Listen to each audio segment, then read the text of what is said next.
is now called to order.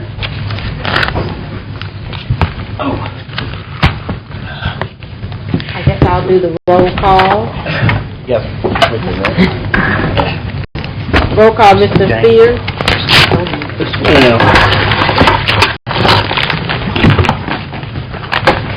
Ms. Baker. Here. Mr. Cox. Mr. Dominic. Present. Mr. Epperson. Present. Mr. Escaday. Here. Mr. Jenkins. Present. Mr. Lynn. Present. Mrs. Lynch. Here. Mr. Cox. Mr. Pearson. Present. Mr. Smith. Here. Mr. Thibodeau. Here. Madam President. Okay. Let us please stand for our invocation by my good friend, Mr. David Aubrey. The Pledge of Allegiance by Commissioner Dominic. Good afternoon. Let us bow our heads.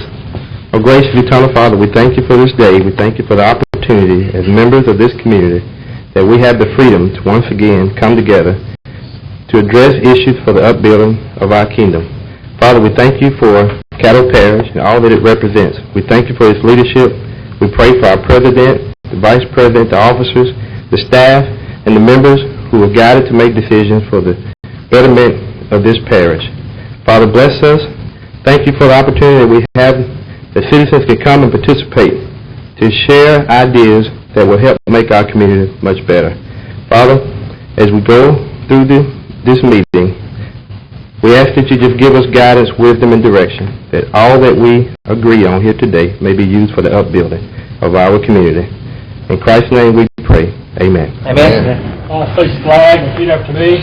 I pledge allegiance to the flag of the United States of America and to the republic for which it stands, one nation, under God, indivisible, with liberty and justice for all. If I can get a split screen, please. I have no agenda additions. Visitors. Today we have representatives from Bancorp South, Capital One, JP Morgan Chase, Red River Bank, and Regions Bank to make presentations relative to the Community Reinvestment Act.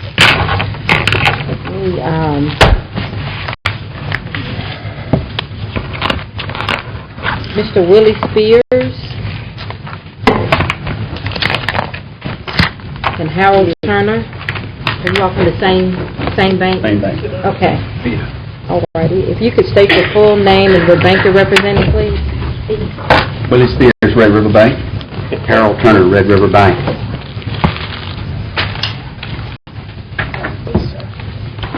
Okay. First, thank you for letting us make this presentation to you. The Community Reinvestment Act is something that Red River Bank takes very seriously. A little history on our bank. We have been in street foreclosure for 3 years. We opened our first branch here in June of 2006. I have personally been a banker in this market. I was with one of the large regional banks for a number of years, retired at the end of 2005, and started Red River Bank here at that time. Mr. Spears and I have worked together since 1972. Willie is our community development officer. Worked with a large regional bank. When he retired, I was fortunate enough to get him to come work with us. We've had a long friendship, and he spent many years as community development officer. Ended his career with the regional bank as a community development officer for the entire bank, which was Louisiana and Texas. Our bank is, as I said, takes this very seriously.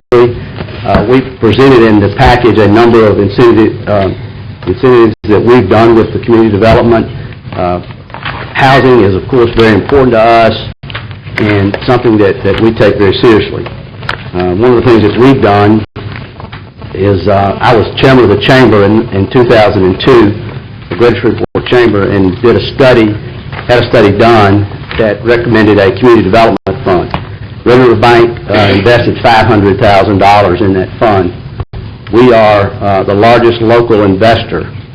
We have about $112 million in deposits in this area, so as a percentage of our deposits, we're probably the largest investor in the fund.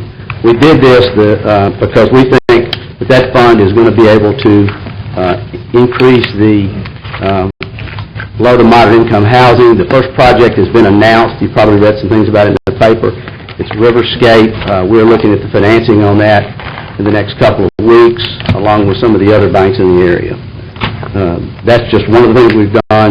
The Happy program is a program that we've developed or worked with.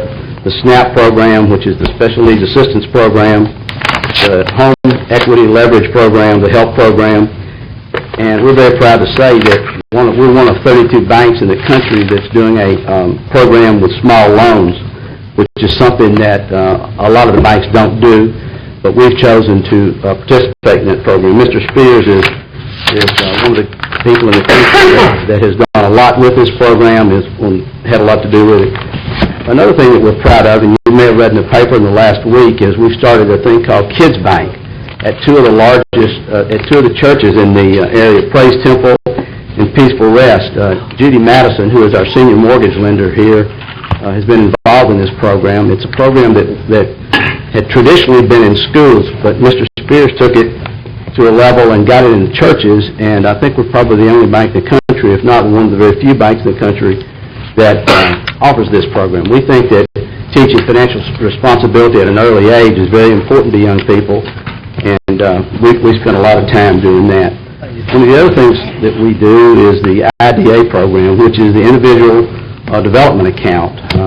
It's usually a small account that someone puts in the bank, and we work with that, which allows them to get a down payment and get some matching funds. Mr. Spears can answer some details on any of these programs that you would like. In addition to these programs, we are members of the African American Chamber of Commerce. We're a table sponsor of the NAACP banquet. We work a lot with Southern University. I've attended the Tuesday Morning Breakfast Club for many years because I think it's important to hear different views from throughout the community. We have a program that we call Red River Bank University, where we offer programs to the community to teach them things such as about identity theft. The one that we have coming up on September 15th, is on preventing scams. So these are open to the public, and we encourage people to come. Tomorrow morning, Judy Madison is speaking at the Tuesday Morning Breakfast Club about Kids Bank and encouraging other folks to offer that same program to help educate these kids. Those are a few of the things that we do. I've been chairman of many organizations in my time here in Shreveport, Bossier, and I'm still involved in a number of those, serving on the Alliance for Education, the LSUS Foundation, the LSU Medical School Foundation, the Northwest Louisiana Economic Development Foundation, and the Independence Bowl. I've served as past chair of the Shreveport Chamber, the Economic Development Foundation, the Caddo Public Education Foundation. Mr. Spears. Thank you, Aaron. You didn't use all my time, did you? Close. Close? Okay, well, I'll try to wrap it up as quickly as I possibly can. It's good to be back in Shreveport. I was in Shreveport in 1989 and 1990 before I was transferred to New Orleans with Hibernia Bank. I'm happy to see that you're taking a very close look at CRA. CRA, the Community Reinvestment Act, has been around for a long time. In fact, since 1977. Initially, it was just a lot of smoke and mirrors. In the mid-90s, the federal government decided to put some teeth in it. Rather than show me your programs, they're asking us now to show us your money. An important thing that you have to look at with CRA is not the rating necessarily, is what kind of programs do you have that's positively impacting the lives of our citizens in our community. And I think that's what you're going to hear a lot about today. Just to expand a little on a couple of the programs that Harold mentioned, Kids Bank. Kids Bank is a program that's really teaching our kids at an early age financial literacy. The kids actually run their own bank. They elect their own tellers, their own president, their own CSR. There's a software program. They generate their own statements, their own deposit accounts, and the bank can link up with them to go in and teach them other financial literacy. Basically, it teaches and encourages them to save. But we're bringing some things in with our Red River Bank University to teach them other things like invest. What is a mutual fund? What is an equity? What is a bond? And things like that. So it's if the schools are offering it, then I think it's an enhancement. If they aren't, it's really filling a gap. Small dollar loan program. I actually wrote the program for Red River Bank about a year ago. FDIC Chairman Sheila Bair asked all of the banks in the country to write a program for small dollar loans because she was very, very concerned about the predatory lenders, check cashers, and those kind of things. What kind of options are available to folks other than going to pay these exorbitant fees to get a check cashed or to get a small loan? And that's what we did, and they accepted ours. We were one of 2 banks in the state of Louisiana, Liberty, a minority bank, and New Orleans is the other bank, and we are the bank, and it's really doing a great job to make loans as low as $500. Some banks have much higher dollars, and you can justify not doing it based on cost, but you have to overlook cost and look at the service that you're providing to the community. The IDA is a wealth building account, and we participate. A lot of banks don't open small savings accounts. We open small savings accounts, and we're working with Southern University. It's a match program. It helps our folks to obtain home ownership. It also helps them to start a business if they want to, or to further their education. They sound like small programs, but maximum impact. Thank you. But what we're going to do is we're going to go on and, because I think there are 5 banks that are doing presentations, and so we're going to go on and do the questions as the representatives come up. So Commissioner Jenkins. Thank you, Madam President. Let me, first of all, express my appreciation not only to the representatives from Red River Bank that's here, but from the other banks that will be coming up, so I won't have to repeat that. Thank you so much for coming down and making these presentations today. I think basically what we're here to do is to select the fiscal agent for the parish. A decision will be made on that at a later date. In addition to that, the discussion we're having now concerning the Community Reinvestment Act is very important, and it's important to a large segment of our community. So I appreciate that you've also furnished some information on that. I was supplied information on all 5 banks who responded to our request for proposals. And I can say for all 5, you're very stable financial institutions.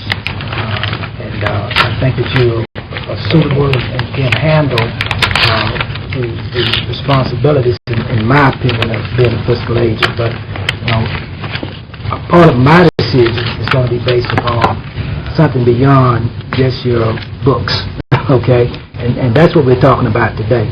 I want to compliment you on the programs that you talked about, but there are a couple of things that I'd like to ask a little bit more about. And for the other representatives from the banks that are here, the same questions or the same area of inquiry is going to be there, so you just may want to address it when you come up. And that is, when we're dealing with low to moderate income neighborhoods, we're dealing with small businesses, we're dealing with people who are starting businesses. I want to know a little bit more about the performance there. I understand from Small Business Administration, their loans, we're talking about guaranteeing some of those loans up to 90%. I would like to know what your performance, what your portfolio looks like in that area, how it's been performing. I would like to know if we're running into a scenario where people are making applications with your bank, but a lot of the applications are being denied. I'd like to know why. I would like to know from you what would be the major reason for the denials. I'd like to know from you what commitments are being made to address it. Say, for instance, if one of the major reasons for the denial is a lack of collateral or bad credit or something of that nature, what commitment is your bank making to address those issues so you can broaden your customer base? Okay. I also like to know how much of a commitment is your bank willing to make to development of community development financial institutions. I know a lot of these banks are heavily regulated. We certainly would not ask any bank to make risky loans or go into lending that is that will give you problems.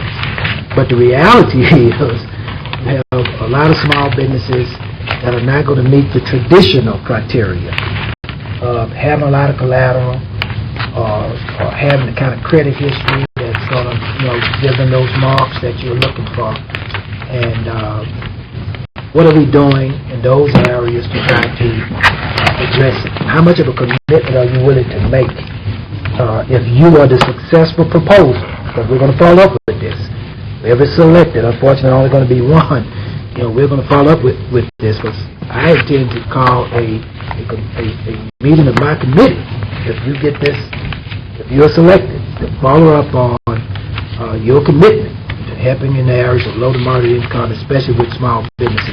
Madam President, we're going to have also here today some citizens from our community who wants to talk about the needs. The whole goal here is to talk about the needs of the community and the banks who have the availability or the commitment to try to meet those needs. It's not a matter of coming together to criticize needs.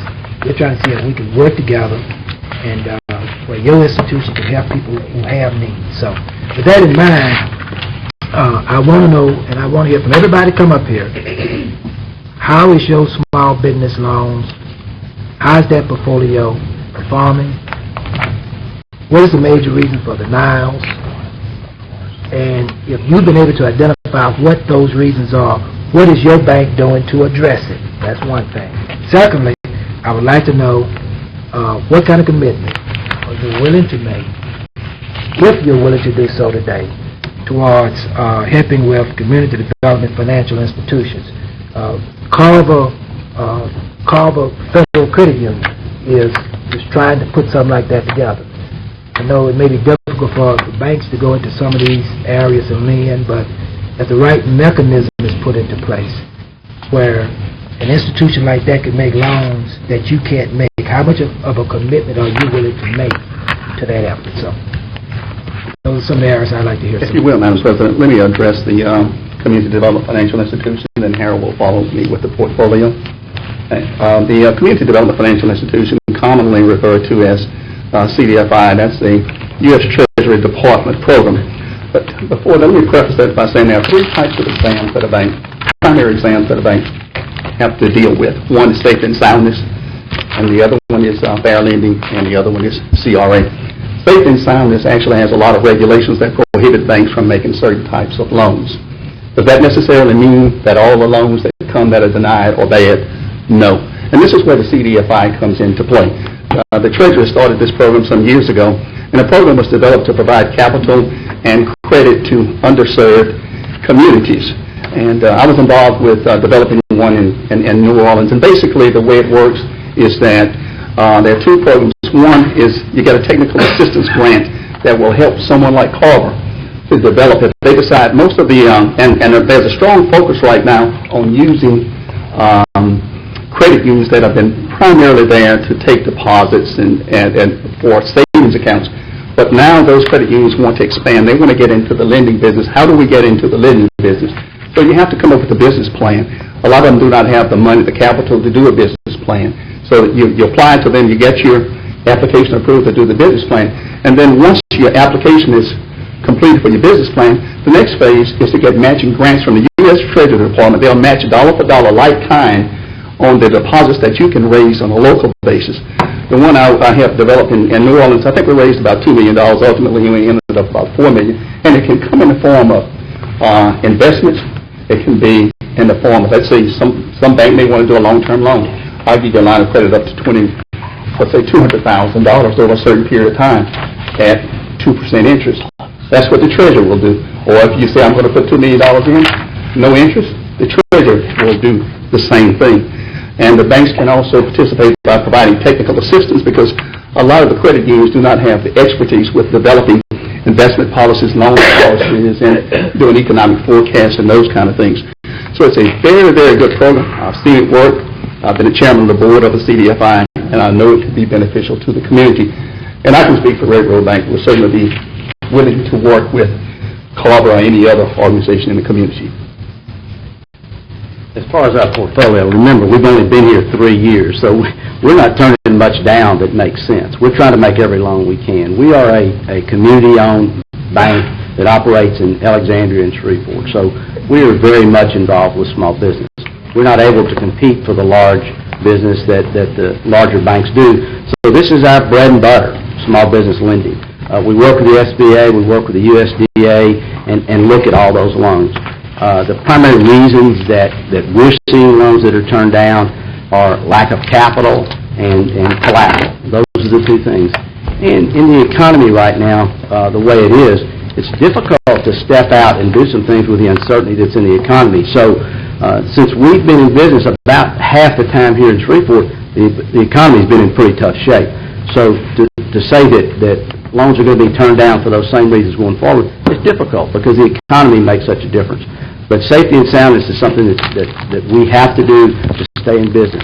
Credit unions, they don't pay taxes, so they've got opportunities to do some things without paying taxes that banks can't do. So I commend them for doing those things, and that's why they're tax-free, and they should be doing more of those things because they have a tax advantage. But banks we're a small business lender, small business and individual. Our bank started 10 years ago in Alexandria, in Rapides Parish, and is now the largest bank in Rapides Parish. So our bank is committed to bank everyone, to give everyone a fair opportunity and do the right things. We couldn't have grown that fast there. Like I say, we've been in business here 3 years and have done pretty well here. So we're committed to do everything, and I have absolutely no problem with you following up because we're going to do the right things, and we always have, we will, always will. Now, you say lack of capital and lack of collateral now, and that's just the point, though, okay? A lot of your small businesses probably will not have that capital or that collateral as a lender that you're looking to see. Right. My next question is, if that is one of the major reasons that your bank is having to deny those applications, what steps are we taking to do your bank have a person dedicated to small business loans, small business administration loans, a dedicated person to it that can help someone through that process? No, we do not. Do not, because we don't dedicate anyone to any. We're small. Right. I go get the mail. I mean, we're not a big bank. We do a little bit of everything. So we don't have a dedicated person to that kind of stuff. We're trying to be generalist in the way we do. We don't specialize. But we do work with the SBA. We have taught classes. My folks have gone out and taught classes at the Small Business Center out at LSUS. We've done those things because this is our bread and butter, small business lending. This is where we think we can grow. We can't compete for the big leagues because we're not large enough to make those big loans. So we have to do all the programs. And being committed to do that is all I can tell you that we do. We're going to be fair. Now, one of the things that happens that if you're not in the lending business is understand that banks are at the very top of the lending food chain. In other words, that's why our rates are the lowest, because we don't take a lot of risk on making loans. That's why we have to have good collateral. We have to have good capital. But what we do with these folks is work with them and try and assist them to find other folks, such as investors and things like that will help them to get the capital or to do this. That's why we work with the SBA, because the SBA comes in as an endorser to help with those kind of things. And that's really all you can do. You can't make a loan if someone doesn't have enough capital because they can't compete with people who do. Because the people who have the capital will lower their prices and put them out of business, which makes a bad loan for me, and that business will fail. So there's prudent practices that we have to do, that we've done forever, and that we're always going to do, because that's what banks do. And it's not discriminatory in any way. It's administered to everyone. But I don't want to loan somebody some money and have to go foreclose on their house because it's not a good deal. And so we owe it to them to work with them to make sure that they are getting treated fairly and that they have the best opportunity to succeed. And we can do that. And there's other folks that can loan money and can do things with small business. Small business is everybody has a good idea and everybody thinks they can cook, so they want to go into a restaurant. But and I know, everybody doesn't need to be in a restaurant. You've got to be a good manager. You've got to do a lot of things. So we work with folks and put together business plans, and we don't approve all of them. But we work with them, and that's all I can promise you we'll do. Okay, hold on. Mr. Spears, I have another commissioner that has a question, and we do have 4 other presentations, so let me get her question in to make sure she gets an answer. Commissioner Baker. Thank you all so much for coming out. I agree with Commissioner Jenkins on some of those programs reports that he was asking to see. I heard you say you were in Alexander for the last 10 years. The bank started in Alexandria. And I know Alexander's done a lot of community development down there. Is it any way possibly, with the reports that Commissioner Jenkins requested, that you can get us a percentage of our minority participation with your HAPPY program? Yes, we can provide that. We just started with the HAPPY program last year through the City of Shreveport. We can give you the dollar amount, the number of accounts. We do have a dedicated person to assist in low and moderate income homeowners. And not only do we use the HAPPY program, but we also use the Federal Home Loan Bank that has a program that's very similar to the HAPPY program. It's called the Help Grant Program. It provides up to $5,000 per homeowner for down payment closing cost assistance, or you can Say the name of it again. Help Grant? There's a Help Grant Program through the Federal Home Loan Bank of Dallas. The website is FLD.gov, and you can pull it, and it will show you all of their programs. But they allow you to go up to $7,000 if you pay an additional $500, and we have always paid the additional $500 because we think that's a pretty good trade-off. Okay. Can you explain to me again what the SNAPS program is? The SNAP program is a Federal Home Loan Bank program also that provides grants up to $5,000 for home rehabilitation for low and moderate income families. Okay. Have you had any participation in your SNAP program? We have not done one SNAP program yet, but we just had a press conference for $1 million in Alexandria that we completed. Of course, this goes back about 3 years for Federal Home Loan Bank affordable housing grant programs. Actual grants go up to $10,000 per homeowner, especially for your seniors to help them rehabilitate their homes. The majority of those dollars went to repair roofs and do some plumbing upgrades and things like that. If a bank is a member of the Federal Home Loan Bank of Dallas, they can sponsor a grant. You usually have to partner with a nonprofit affordable housing developer in order to obtain the grant. And once that is on a competitive basis, twice a year they take applications. And if you approve, then they'll allocate those dollars out to you in the bank. So that just passes through you all's bank? It's a pass-through. You're absolutely correct. They'll credit our account, and we take the money and give it to the nonprofit. Okay. If you could just add to his reports a percentage of your minority participation on your HAPPY program and the SNAPS program as well. I appreciate it. I wanted to get back to Mr. Jenkins' question if I have enough time. Okay. That was all. Thank you, Madam President. The question you're asking, getting back to small business loans, and I know that's where you're focused, and we're talking about micro-enterprise loans typically below $50,000. And honestly, the best way to get to it is what you mentioned earlier, to really address the need in your community, to get around the collateral, to get around the cash flow requirements, is through a financial intermediary. And you create the financial intermediary. Banks are encouraged under CRA, under the investment test, to make investments into financial intermediaries. And if it's a CDFI, banks automatically get credit for that. And that's the strongest credit that banks can get under the lending test for CRA. But that's the way you do it. You have to create a separate entity. And we're in the process of working on one in Alexandria where we're trying to raise capital. Some of the banks have stepped up and said they're going to put up some capital. The city's going to put up some capital. But these financial intermediaries can do a number of things. They can make straight debt loans. They can make subordinated debt loans where you partner with the bank. The bank will come in and take the primary collateral position. The financial intermediary take the secondary collateral position. Or it could be an entity that's, really a growth entity, and they have an opportunity to really go out and do some great things, but they can't go to the capital markets, where you can take an equity stake and make an exchange on preferred capital. So you actually become a shareholder in that organization. So that is the way to really address the needs of the community, is through the financial intermediaries focused on micro-enterprise lending.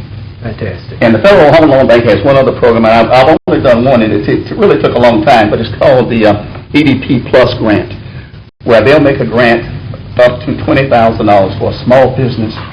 The bank has to make the loan. They have to have a business plan. It takes a while to get it done, but the money is there, and it's a good process to go through. And again, you have to be a member of the Federal Home Loan Bank of Dallas. established to access the $20,000 that does not have to be repaid as a grant. Thank you. Thank you, Madam President. Thank you all. Thank you. Now all of our competitors have the questions. Yes, right. You're the guinea pig. Sorry about that. Mr. Russell Nolan, Chase Bank. Hello. Good afternoon. My name is Russ Nolan. I'm with J.P. Morgan Chase, and I'm a Senior Vice President with the Government Not-for-Profit and Healthcare Group. And we're certainly pleased to come today and give you just a very brief overview of J.P. Morgan Chase, number one, and our commitment to Caddo Parish.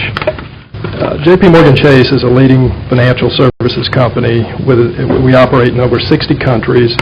Our business includes investment banking, consumer, small business, and commercial banking, asset management, private equity, treasury services, and many, many other lines of businesses. We have total assets in excess of $2.2 trillion and equity in excess of $135 billion. And I'm pleased to say that our firm is performing very well in these turbulent economic times. We are well positioned for future growth and strength and have the stability and a well-capitalized balance sheet to make sure that the bank you choose is going to be there tomorrow. This is really confirmed by our credit ratings with the major credit ratings agencies like Moody's. We're rated P1 on our short-term deposit rating, and Standard & Poor's A1+. Certainly in the top tier of the nation, and for that matter, the world, in terms of ratings. Now more than ever, it's really important that you choose a bank that has the strength to be your bank in the future and not be concerned with the financial condition of your bank and the size of it. As far as our community reinvestment, I think it's obvious that all the banks are committed to CRA, we as well too, and I think the best thing I can tell you is that we've had a history of 8 consecutive, this is firm-wide throughout the whole nation, 8 consecutive outstanding ratings for CRA, and that goes back many, many years. Caddo Parish is no exception. We've made that commitment, we honor that commitment, and we've done it through our legacy banks as well, too. We're committed to this community. We have 145 employees that work right here in Caddo Parish. We have 13 locations, 23 ATMs. This is our community as well, too, and we're proud to serve. I guess the most notable thing I could tell you, and this would address the small business question that you had, Commissioner Jenkins, as well, too. The most notable thing I can tell you is that we were the driving force in the Northwest Louisiana Development Fund. And thanks very much to the efforts of Steve Walker, one of our corporate executives that lives right here in Shreveport, we were able to commit $10 million to this community, Northwest Louisiana, primarily Caddo Parish. And we were able to get other investors to come up with an additional $30 million to invest in projects in low to moderate income neighborhoods with a primary goal of creating positive economic, social, and environmental projects. That's to bring jobs and opportunity to low to moderate income communities. Mr. David Aubrey is here, and we work closely with him with the Strategic Action Council in determining what projects that this fund is going to invest in. And again, it's all geared to the low to moderate income neighborhoods. As far as small business, we do have a small business banking group that's what they specialize in, trying to provide credit, investment, savings, cash management needs for small businesses. Again, we have to adhere to the safety and soundness rules too. We cannot make every loan, but we certainly try and make an attempt to structure a deal so that we can, have that loan granted and create that capital for small businesses to work with. Another example I can give you is Caddo Parish School Board. We were one of the first in the nation and first in Louisiana to fund the Qualified School Construction Bond back in June. And those bonds are tax-free, they're tax credit bonds. Caddo Parish School Board is borrowing those at 0% interest. And that's important to us in the sense that we support education because those small businesses need qualified employees who can think on their feet, well-educated, and we're proud to be able to do that for our community and provide no-interest financing. There's been a focus throughout our organization on financing for small businesses, large businesses, those in between. And we also focus on consumers because they have borrowing needs, whether it's in low to moderate income areas or high income areas. We are focused on helping consumers achieve their dreams. So, as far as the actual reports, I would have to get the numbers on small businesses, and that'll be something I'd have to follow up with you. I do not have it today, but we can certainly provide that for you. But again, we sincerely appreciate the opportunity to come and talk to you today, and certainly I'd be happy to answer any questions. Any questions, Mr. Chairman? Yes, Mr. President, thank you. Once again, thank you, Mr. Nolan, and I did get an opportunity to read through some of the information that you all had furnished, and I was trying to see, it looks like Chase approach to meeting the qualifications of the Community Reinvestment Act. Do y'all treat Louisiana, the entire state, as a market? My concern is what's happening here at home in Caddo Parish. Now, you gave a good example with the Northwest Louisiana Development Fund, but in reviewing your material, it seemed to me that you all were meeting your ratings, and congratulations on those ratings. Those are good ratings, but I mean, are they coming because you're treating the entire state or region? Taking that approach to it as opposed to local approaches, individual local approaches? Yeah. Well, it's not our approach because we have to adhere to the regulations set by the regulators. We do have a broad territory, and we're, Louisiana is our territory. We do get rated in each individual metropolitan area. For example, Shreveport-Bossier is a standard metropolitan statistical area. So that is one component of it.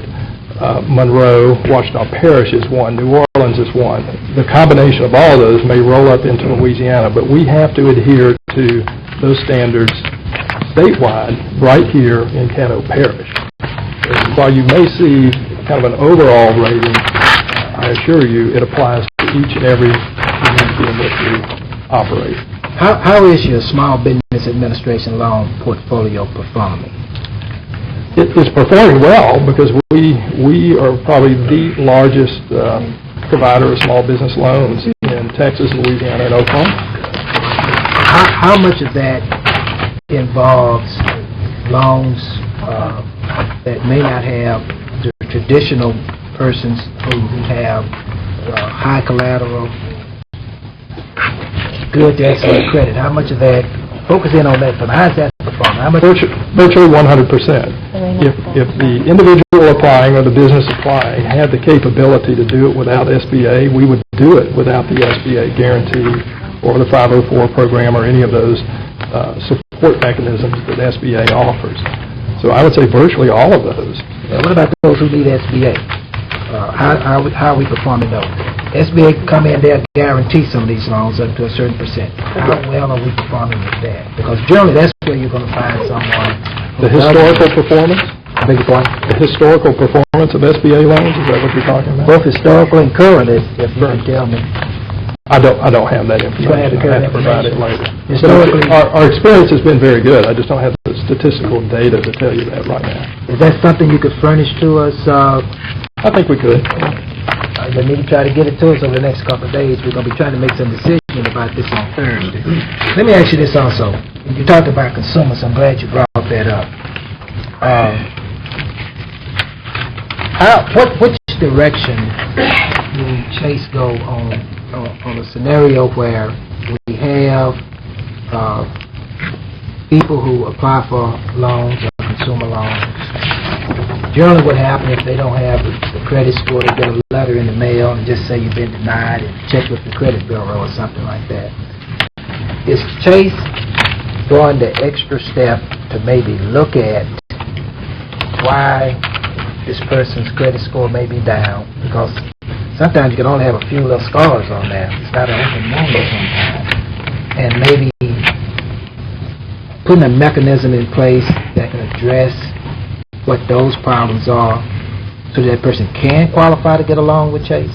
Do you go to that extent That's a good question, and I can't speak for the retail side of the bank because I don't have that information, but I can speak for the mortgage side of the bank. Yes, we do.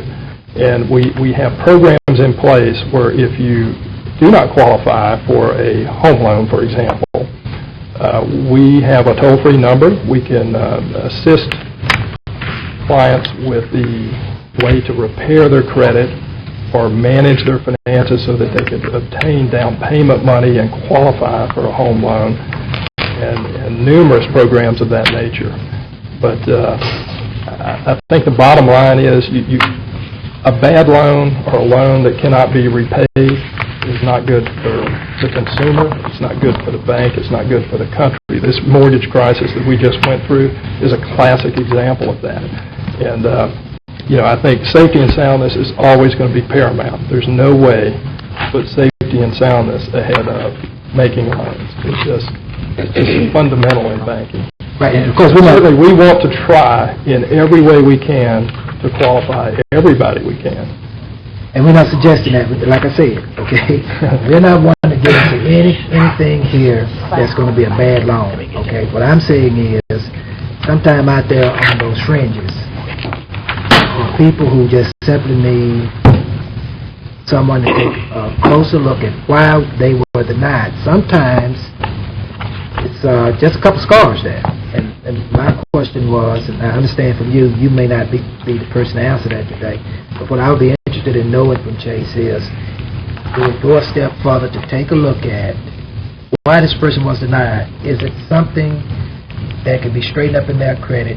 Is this communicated to this person in some way? So they can become, the more lenders you have with your bank, the better it is for your world. So so they can become a lender with your bank. And I'd like to know something about that. And then this is the final thing I want to ask about. I'm actually something to ask the other representatives from Red River. Would Chase, if you are the successful proposer from a fiscal agent for the parish, is Chase willing to make a commitment to talk to or participate in some discussion, to the extent that you can say this today now, of a financial intermediary that we were talking about earlier that may be able to go in and do some of the kind of lending that the bank may not necessarily want on its books? Yes. And we've had discussions with Mayor Glover at several meetings regarding the same concept.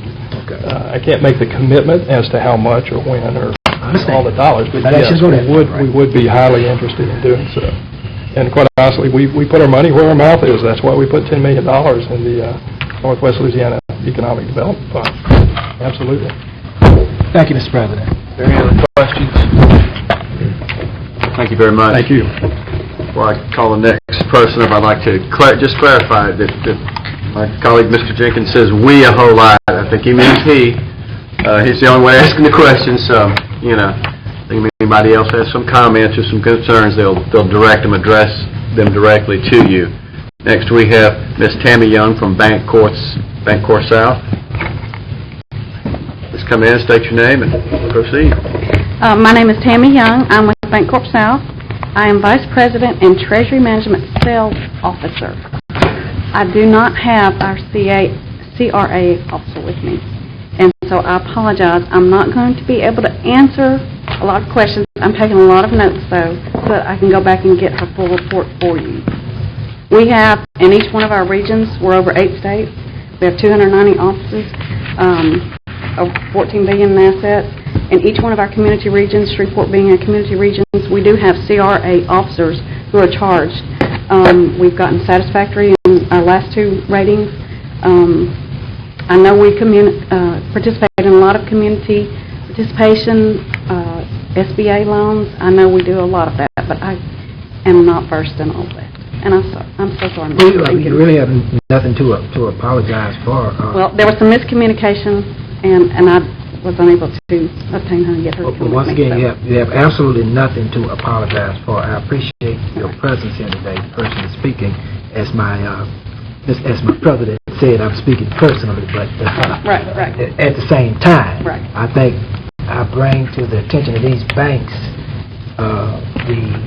the feedback from the community. I don't sit up here and ask things for my personal benefit. I try to reach out into the community, and I try to find out what the needs are. And when I say we, I'm speaking on behalf of the people who can't come down here and ask y'all those questions. So that's what I mean, okay? Every man and every woman up here got their own vote, and I respect that. Back to the subject at hand, okay? What I would like to know, though, and you took some good notes, I just want to know if this is in your notes that you're going to go back and talk about and try to get me some information on for Thursday. I'd like to know how your SBA lending is looking. That's very important to me. I'd like to know that. I'd like to know if you got someone in your bank that's dedicated to helping someone with the SBA process, because what I hear that process is very discouraging. Okay? And so I'd like to know if something like that is taking place.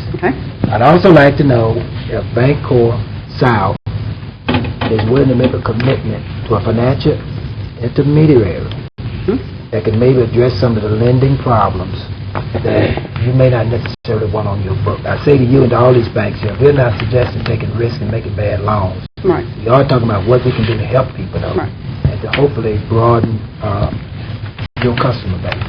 So those are some things I would like to know before Thursday. That information can make its way back to us. And I do have those notes here to make sure that she'll address all those issues for you. Right. We'll give you a full report. All right. We appreciate you being here. We really do. Okay. We were very pleased to participate in the bid.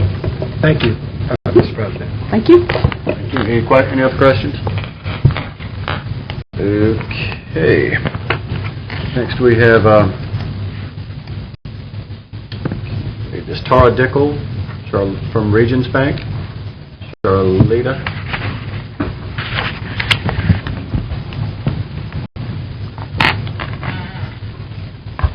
Welcome, ladies.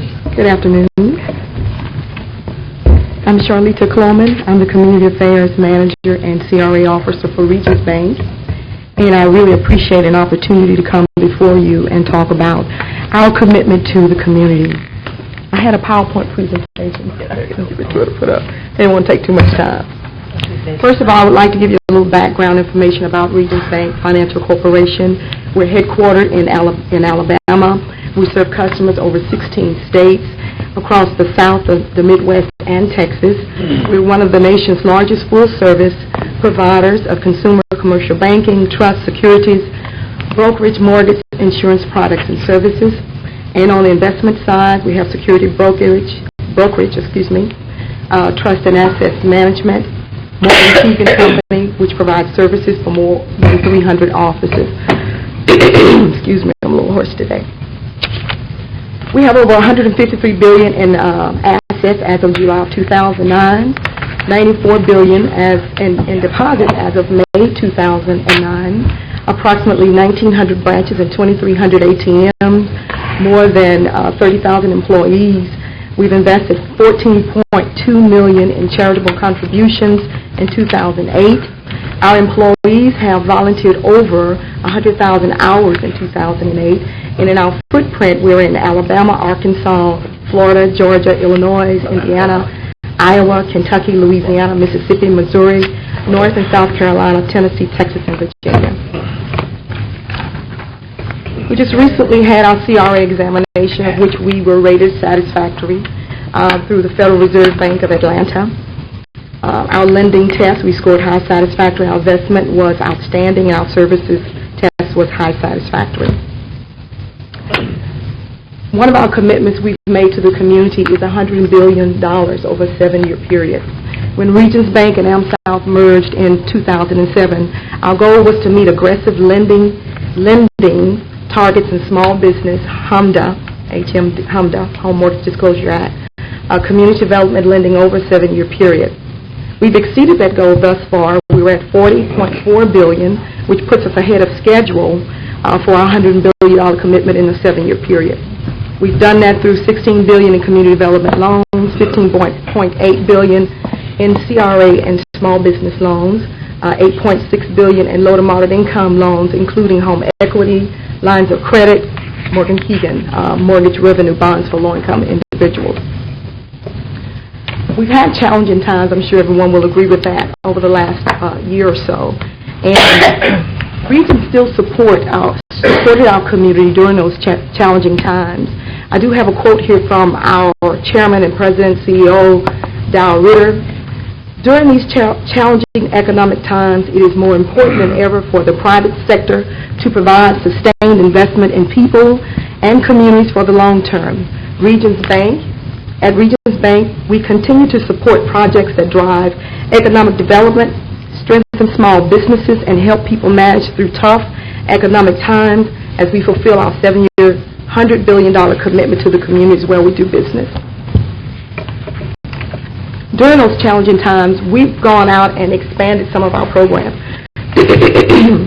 One of the programs that we expanded is our Customer Assistance Program, or our CAP program, by which we are proactively go and seek troubled borrowers and assist them in foreclosure prevention. Regions has modified more than $1 billion in loans, and we've helped more than 12,000 families avoid foreclosure. One of the other things that we've done to expand our commitment to the community is we've partnership with FDIC, Community Development Financial Institutions, CDFIs, and we've worked with partners with CECO Financial Services, which is a national community development financial institution that works with local partners to create economic opportunities for disadvantaged job seekers, workers, and neighborhood entrepreneurs. In addition to that, we provided over $14.9 billion in loans made in areas identified as recovery zones from Katrina and other disasters, as well as Northwest Louisiana Community Development Fund. We invested $924,000 in that fund. Regions employees have donated their time to the community through one of our internal program called What a Difference a Day Make program, which encourage our employees to volunteer their time in the community, and thus far we've volunteered over 100,000 hours in 2008. That's done through board leadership, working on an organization that provide home ownership training, financial literacy to those individuals that need that help. Through those relationships, our community partners have helped us promote activities such as affordable housing to low to moderate income individuals. We've done over $734 million in low-income housing tax credits, and we've placed families into over 14,000 units. We've also promoted small business development efforts. We've recently been ranked number 3 nationally by SBA Office of Advocacy, also by providing financial education and providing home ownership education. Through financial education, Regions has a program called Scholar for Dollars, where we go into the schools and we teach from grades 4 through 12 on checking account, savings account, budgeting, credit, lending, those type activities, as well as Money Smart that's offered through the FDIC program. Also providing home ownership education through our community partners. Regions Bank in Shreveport, Louisiana, we have 15 branches in the Shreveport MSA. 60% of our branches are in or border low to moderate income, low to moderate income census tract. We're number 2 in deposit share in Shreveport MSA. Small business. We understand the important role that the small businesses have in the communities that we serve. They're very important in building our communities as well as strengthening our communities. Regions, as I said, was most recently ranked number 3 nationally by the SBA, Small Business Lending. We offer small business loans and a wide range of products and services to meet the unique needs of the small business. Regions Bank and Small Business Lending in Shreveport MSA in 2008, we ranked number 1 in Shreveport in small business lending, and that's 36% of all our small business lending was done in Caddo Parish, was done in low to moderate income census tracts. In 2007, Regions is ranked number 1 in Shreveport MSA, and 29% of all small business lending in Caddo Parish was in low to moderate income census tracts. In mortgage lending, HMDA loans in Caddo Parish in 2007, we're ranked number 2 in HMDA lending, number 5 in low to moderate income census tract. In Shreveport in 2007, we were ranked number 4 in HMDA lending and number 3 in HMDA lending in low to moderate income census tract. We're committed to assisting low to moderate income individuals to achieve the American dream, affordable housing, the American dream. In home ownership, we provided over $3.05 billion in low-income mortgages, which consist of mortgage loans, home equity loans, lines of credit, and then through our Morgan revenue bonds for low-income borrowers. Through rentals properties, in the last 2 years, Regions Bank invested over $102 billion in low to moderate income tax credits that resulted in thousands of affordable housing units throughout Louisiana. Regions continue to invest significant time and resources in affordable housing to low-income families. In Shreveport, in 2007 through 2009, we invested over $6.7 million that were CRA qualified investments. That included low-income housing tax credit, HUD bonds, contributions, and other bank investments. Here in Shreveport, we just closed last week an affordable housing project titled, named the Bayou Place. Our partner was Community Support Program. It was a $2 million low-income housing, affordable housing investment. It's 27 units, single-family affordable housing unit for low and very low-income families. Also in North Louisiana, we invested $2.7 million in an affordable housing development, which was a rehab for apartments in North Rural Louisiana in the cities of Ruston, Simsboro, West Monroe, Chatham, and Marion, Louisiana. We've gone into some developments that were not up to the ADA standard and did some revamping of their sidewalks in some of the apartments. Regions is actively working with organizations committed to promoting financial education and homeownership training. We've worked with the City of Shreveport in their Happy program and Southern University through their IDA program. And through homeownership education, our partners are Volunteers of America, Southern University IDA, LHFA, Housing Fair, Northwest Louisiana Homeownership Preservation Task Force, Queensboro Neighborhood Association, NARAB, and Shreveport-Bossier African American Chamber of Commerce, as well as we're a member of the Federal Home Loan Bank in Atlanta. Some of our community partners include United Way of Northwest Louisiana, of which our president here in Shreveport was the treasurer for the past 2 years. Volunteers of America, Goodwill Industry, Lake CDC, City of Shreveport, there again, Northwest Louisiana CDC, Philadelphia Center, Christ Temple Ministries, Southern University IDA, Community Support, Grace Project, Providence House, and Queensboro Neighborhood Association. And I have just a few highlights for you with Regions Bank. We were ranked, Regions Mortgage was ranked highest in customer satisfaction among primary mortgage servicing company according to J.D. Powell's and Associates study released in August of 2009, just this month. And there again, we were ranked number 3 in small business friendly financial service provider in the country, U.S. Small Business Administration. In customer focus, we produced the largest improvements among all major banks on J.D. Powell's 2009 satisfactory survey. And there again, our Scholar for Dollar program, where we provide financial education to students in grades 4 through 12, basic skills and concepts regarding checking and savings accounts. Thank you very much. I have Ms. Baker. I was on that. I thought it was. Well, you've been staying on there. I mean, I guess. You go after Ms. Baker. Thank you. Thank you. The gentleman yields you the floor. Thank you, Mr. President. I had one question about the Bayou Place. Where's that located? I don't have that information. Is it 100% occupied? Shreveport. Is it 100% occupied? Yes, ma'am, it is. Okay, so you all did low to moderate income loans for those, those residents? I'm sorry, for those, yes, ma'am. Yes, Yes, I'm ma'am. sorry. 27 single-family units. It's a neighborhood. Okay, And I just got the information, I think, Friday, and on there. okay. I was listening to your portfolio.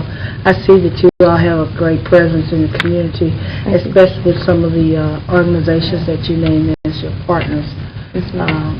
So it was very impressive to me to hear that Thank you. you all been working with those people. So thank you so much. Well, we for did coming. make that $100 million commitment, so we intend to do that in 7 years. Good, wonderful. I'm through, Commissioner. Thank you, Commissioner Baker. Commissioner Jenkins. Okay. Did I hear you say that Regions already, y'all partnered with some CDFIs? Did I hear you say that? Yes, we have. Okay. Are any of them local here in Shreveport? No, we've not done local here. We have some in Seco in South Louisiana. Okay. We've also invested in the Northwest Louisiana Community Fund, where we've made investments in some of the other banks there. Is Regions willing to make a commitment to the extent you can commit today to entering some discussions for a financial intermediary here locally that maybe deal with some of the lending issues that your bank cannot? I would love to, yes. Okay, that's one of the things. I mean, you know, you all actually handle our money now. Y'all are fiscal agent right now. Is that right? Okay. He is right there. And can you tell me, and I think you've had that at least for the past, 3 years? Past 4 years or so? Okay. Can you tell me, here locally, what would you say would be one of your most shining examples as it relates to small business? I see you do a lot of things with home mortgages and things like that, which are wonderful. What would be one of your shining examples of success stories of assisting a small business that may not have the heavy collateral or heavy credit rating that you have? Does anything come to mind? Well, we're not small business lenders. Say that again. We're not small business lenders within the bank, but we do have a small business lending team that works with them. And in my past, what they've done is if a client comes in and they're not collateralized or don't have the capitalization that they need, we work with Southern University. If they don't understand how to write a business plan, we work with organization and incubation program out at Southern University, and LSU Shreveport also has a program where we will refer them to. So you have a small business team, but they actually outsource the problem to Southern University, LSU. Is that what I'm hearing? The problem, we partner with those individuals. Our lenders as well sit down and talk with the clients that come to them. So you don't have you have a lot of success stories with nonprofits, and the reason I'm kind of being a little cranky with you all, you got our money right now, and you're asking for it again. And I probably should have small. And I'm trying to see if there's something you're doing different from the other 3 people that have come up before you, or the one that's going to come behind you. Since you had possession of funds all this time, is there some small business endeavor, small business program, or something here locally that you could put your finger on and tell me, Commissioner Jenkins, this is something we did? You say, that's what I want to know.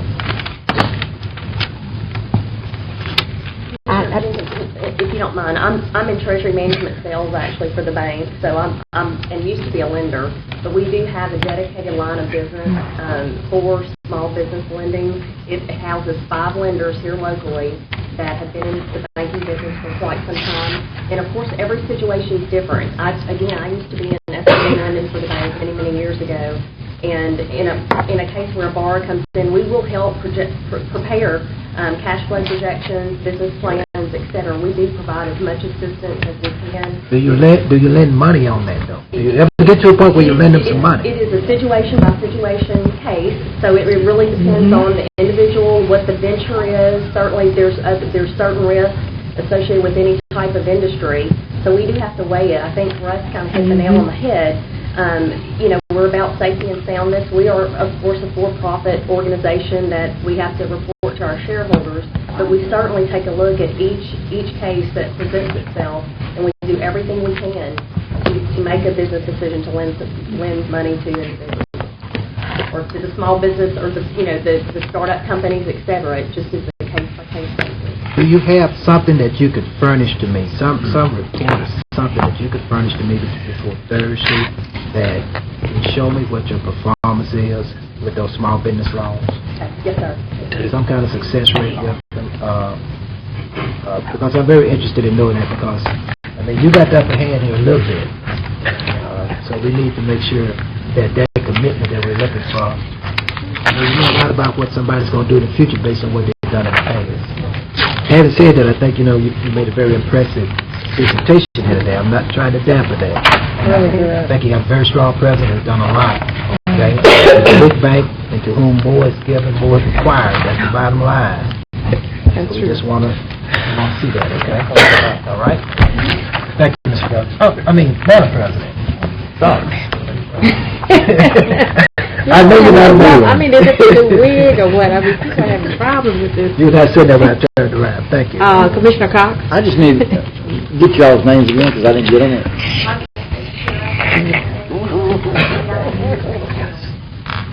And your last name?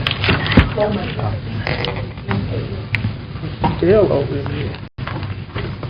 Thank you, ma'am.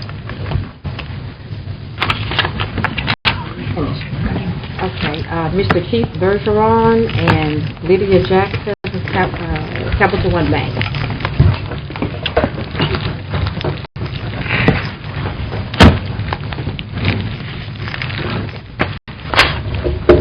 Good afternoon, Commissioners. My name is Keith Bergeron with Capital One Bank. I'm the market president for Shreveport-Bossier area and a regional manager for North Louisiana.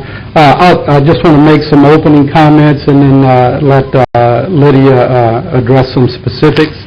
Capital One, for those of you who don't remember, we were acquired by, we were originally Hibernia National Bank in Shreveport. We were the largest bank in Louisiana, 140 years a banking organization in Louisiana, and we were acquired by Capital One 60 days after Hurricane Katrina. It has been a great partnership. Capital One Bank is now, we were the first bank they acquired. We're now the 8th largest bank in the country. We're extremely well capitalized, as evidenced by the announcement a month or so ago about the banks, the large banks that were under the stress test. We passed the stress test with flying colors. We are the largest bank in Caddo Parish with deposit market share. We operate 15 locations in Caddo Parish, of which a third of them are actually in low to moderate income tracts. Several of them are on the border. They're on the other side of the street, but they actually service naturally. So I don't really know how many of them are bordering on low-income tracts. But we do have 5 offices in Caddo out of 15 that are in low and moderate income tracts. We are hoping to make an announcement soon. Senator Jackson and I have a conference call Thursday. We were given money to open one additional location in Caddo Parish. What we said was we want that branch to be in a low-income area. We've identified the site, which I will not mention right now because we're in negotiations with the for possible lease. But I will tell you the location that we've identified, there's not another banking branch of any bank in Caddo Parish within a 5-mile radius of this area. So we're very, very excited about that. Small business banking, we have in Caddo Parish, sitting 2 blocks from here, we have 6 dedicated lenders for small business banking. We've identified a need throughout Louisiana, but especially in Caddo Parish, to do more loans to lower income, lower loan amounts. We have recently been approved to hire 6 additional lenders in the small business unit to cover that. These individuals are targeted with making loans no higher than $250,000. Today we approved the posting for 2 of those positions. We'll be advertising not only internally but externally to fill those 2 jobs, and within 12 months we should have 6 additional on-the-ground lenders targeting just making loans to small business prospects and customers below $250,000. We take our responsibility as the leading, the #1 market share bank very seriously. It seems whenever there's something in the community that's a crisis, one of the, Steve Walker at Chase and I and Ronnie Smith, Keith Chrisman at Regions used to have these conversations, but the community always goes to the 3 big banks first, and And I can't recall a situation where we've ever, the three of us have never not stepped up to the plate to address that. Most recent thing being the Shrek. The city called and asked for some furniture, and we filled up a truck of furniture to help Shrek. The efforts after Hurricane Katrina were phenomenal. I think Senator Jackson might talk a little bit about that.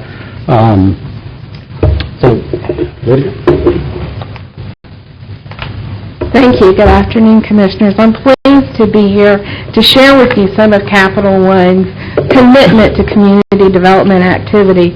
We believe that community development is not just doing good, but it's also good business, and that our activities reflect our corporate values of excellence in doing the right thing. Many of you may have heard recently that Capital One is pleased to join with the NAACP as being the state sponsor of the 100-year celebration, again, indicative of our interest in supporting community initiatives and activities that we think share our corporate values. The bank has several strategic initiatives that I want to talk to you about. First of all, I'm one of the few I'm the only one left, I think, a community development officer that is housed locally in the Shreveport market. So I think that dedication of staff is indicative to our commitment. Our bank maintains a community development corporation that is capitalized solely for the purpose of providing interim financing and construction support to smaller nonprofit organizations that are doing community development activities and initiatives in affordable housing.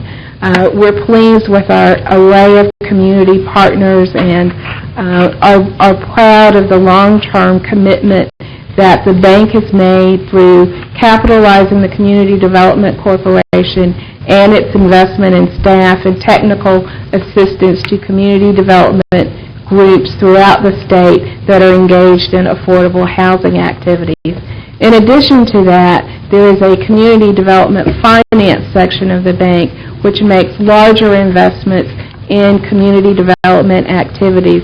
In the last 2 years, we've made almost $30 million of investment through enterprises that generate job creation and affordable housing activities here in the Caddo market.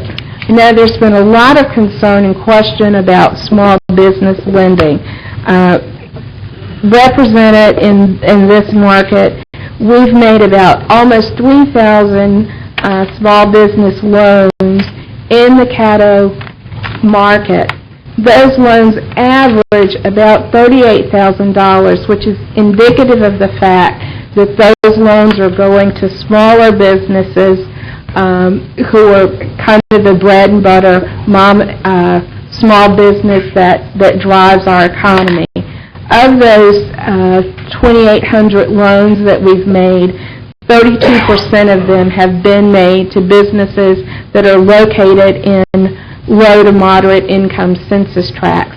We're pleased that we are rolling out, because we recognize the value of small business, we have initiated in our Texas market and are beginning a rollout in Louisiana of a second look program, which allows small business loans that have not made it through our normal credit underwriting opportunity to get a second look using a financial intermediary. And we're having great success in our Texas markets with that program and are looking forward to rolling that out in our Louisiana markets. In addition to that, Capital One has been a strong supporter of the development of the Southern University Incubator.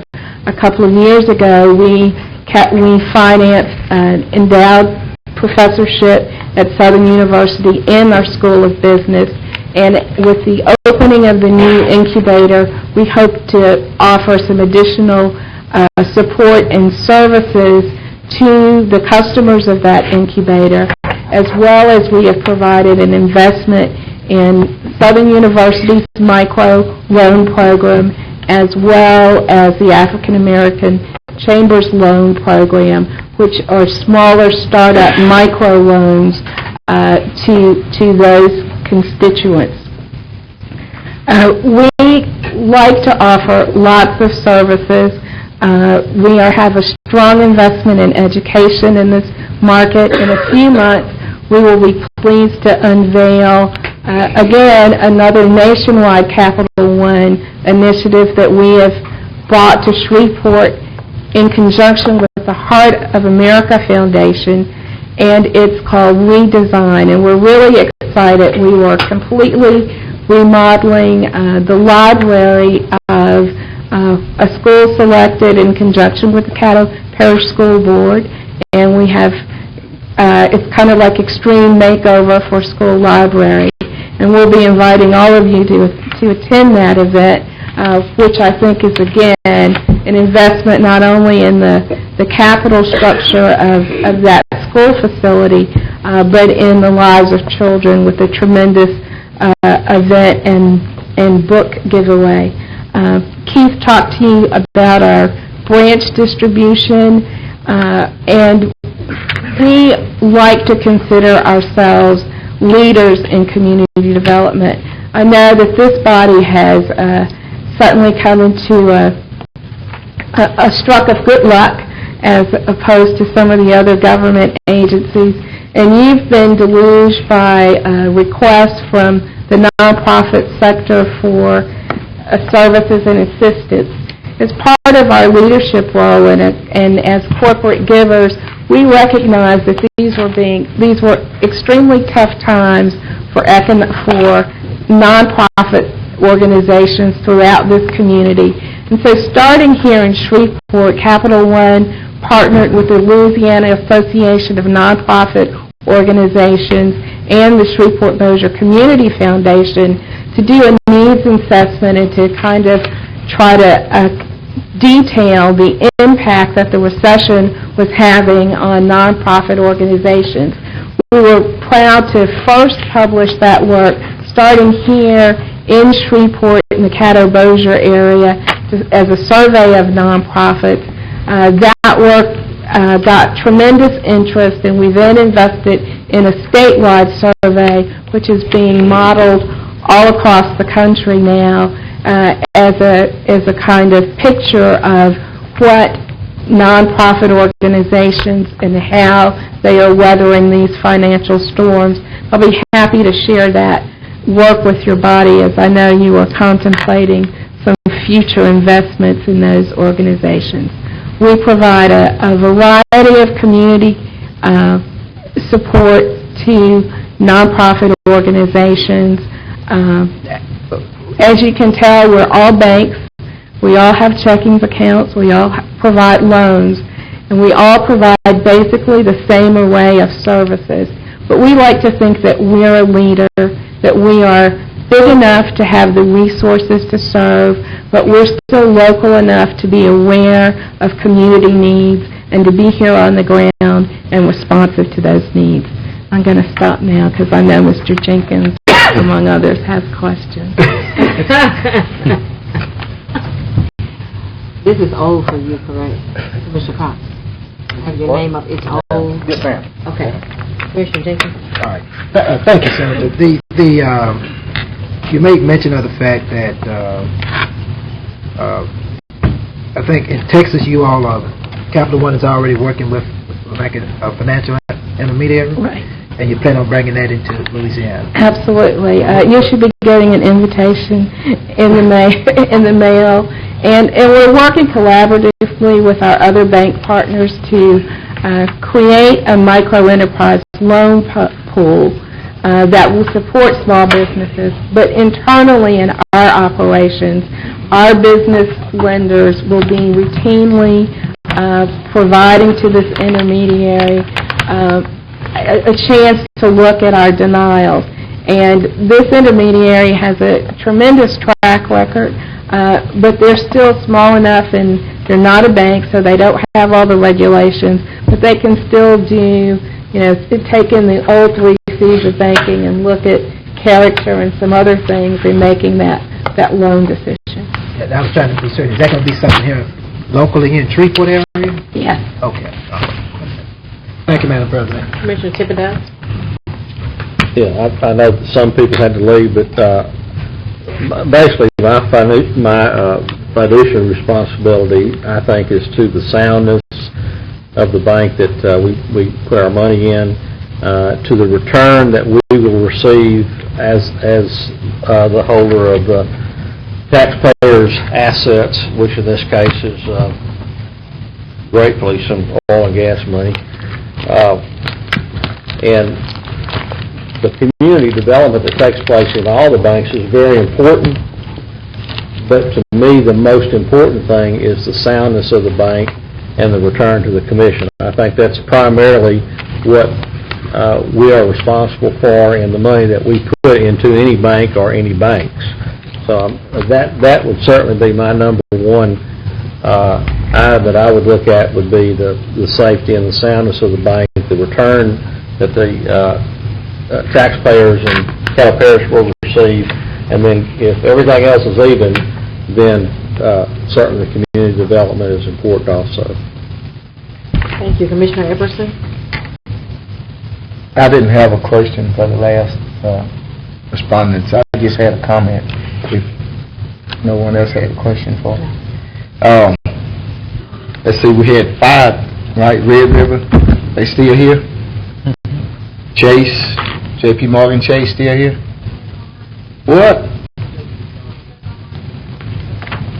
Okay, I was hoping they'd stay and listen to the comments from the citizens. Capital One still here, right? Oh, yeah, okay. Regions still here? Yeah, over there. Okay. Vancouver South? Okay.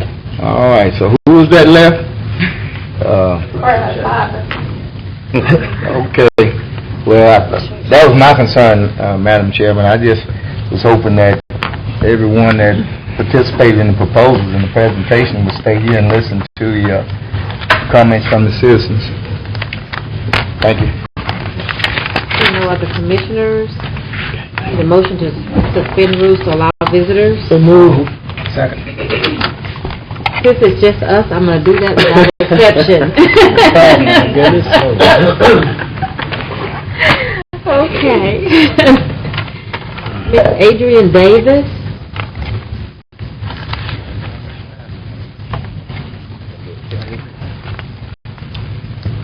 Good afternoon. Could you please state your name and address for the record, please? Business? Okay, hi, I'm Adrian Davis. My office address is 4436 Uri Drive, Suite C, in Shreveport. Thank you so much, President Lynch, and good afternoon to all of the commissioners here. It's such an honor to be here on today. This is actually my first commission meeting. I've been here in Shreveport for the last 3 years. My family and I came out of New Orleans via Hurricane Katrina, and I was a business owner prior to that and moved my businesses here. I'm very concerned being a business owner here in Shreveport. My struggle has been with dealing with the major banks. And as I sat here today and listened to Chase and Capital One, having a personal experience with each of those banks, being a small business owner, I would like the Commission to look at using a smaller bank, one that's capable of reaching out to business owners, stable business owners, serious business owners such as myself. I'm in construction. Affinity Construction and Demolition is my construction company, and Minority Suppliers and Contractors is my supply company. And I know, having gone to a larger bank to say, okay, this is what we do, we're licensed as subcontractors, we are bringing over $100,000 in purchase orders from our vendors and saying, okay, we need a line of credit. But because of the standards with a larger bank being so high, as that we don't have the in my case, because I went through Hurricane Katrina, that's where we lost all of our property and assets, and we had to go through our savings and our 401k just to survive, just to find housing and buy new furniture and all of that. So in my case, I would like for you all to look at using a smaller bank. I was very impressed with Red River Bank, very impressed with them as to look at minority businesses, those who are stable, those who are making money, that need that extra push, that need that extra cushion to make more money. I wanted to address, if I can, for clarity, Senator Jackson said that Capital One had invested in the African American Chamber Loan Program. Was that here in Shreveport? Excuse me, ma'am. Yeah, you can make your comments, but can't talk to anyone. Oh, okay. Okay. I just wanted I wanted clarity on that particular loan program with the African American Chamber. We'll just take note of that. Okay. Okay. And also, I wanted to have clarity on the investment program that they did with the Louisiana Nonprofit Association, which was Capital One. And again, I would like the commission to really look and consider using a smaller bank that could address the needs of minority business owners.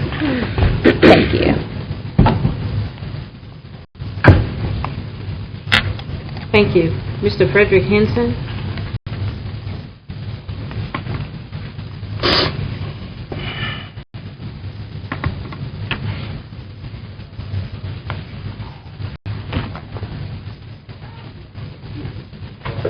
Good evening. My name is Frederick Henson. I live at 3503 Del Rio Street, Shreveport, Louisiana. My business is F&H Development, and actually we started our first company in Dallas in 1987, which was Capital Funding Group, where we specialized in developing loan projects for institutional lenders. And I was just stating to the officer of Chase Bank, in my 20 years of being in business and doing loans, and we've done probably over $20 million in loans nationwide with church lenders for churches and minority businesses. Right? I've never done an SBA loan. And my reasons for that was because, one, the complications, and two, it was a cop-out, right, that I felt for the banking community, for institutional lenders. Because, one, to even get the SBA backing, you have to have a bank already on board to say that I will support the loan. So you actually had to take the bank with you to SBA to get that loan. And I sat there and I heard a number of different things concerning CRA. And let me say, I started my first company in 1987 in Dallas. CRA was the primary tool that we had to work with in working with the banking community in Dallas, and have been in Shreveport since around 2001, all right, in reference to doing what we do. And since we've been in Shreveport, we've probably had approved a little over $1.5 million loans for small and minority businesses here. To this day, I think the largest loan that I've done in this market has been about $300,000, and we had to go to a non-traditional lender out of New Orleans to get approval for that loan. All right, and even at present, we have a loan, actually with one of the banks here, okay, that was working with almost a year ago, that the borrower, who is African American, with an 800 credit score, a little under $400,000 in cash flow with collateral. And let me say, I've been doing this since 1987, so there's only certain things you need, all right? There are only certain characters, or at least in the anatomy of a loan, that you can look at, all right? What is the project? Who is the management, and whether or not the management has enough knowledge to do what they say they're going to do with the project?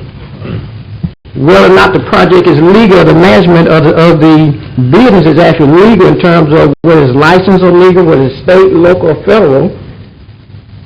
whether or not the cash flow is there in terms of being able to cash flow the loan, all right, over a given period of time. And normally I tell all of my clients that the formula is 3 years back, 5 years forward in bringing a project to a lender. And then after you look at that from cash flow, you go to collateral. Whether or not the collateral meets the bank formula, and let me say this, I've been doing it since 1987, so there's very little in bank formulas I do not know or have not experienced. And when you get through with collateral, then it comes down to the kicker that kicks most minority businesses loans out of the bank: credit. And if you're a minority business, African American, or small business, one of the first things that you give up in being a small business owner is credit.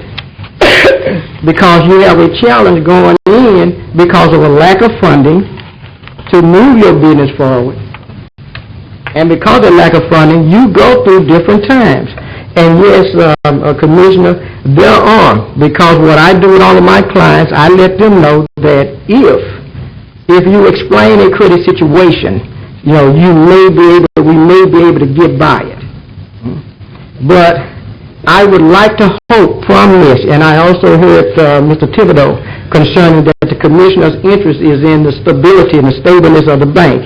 And yes, the Community Reinvestment Act is important, all right?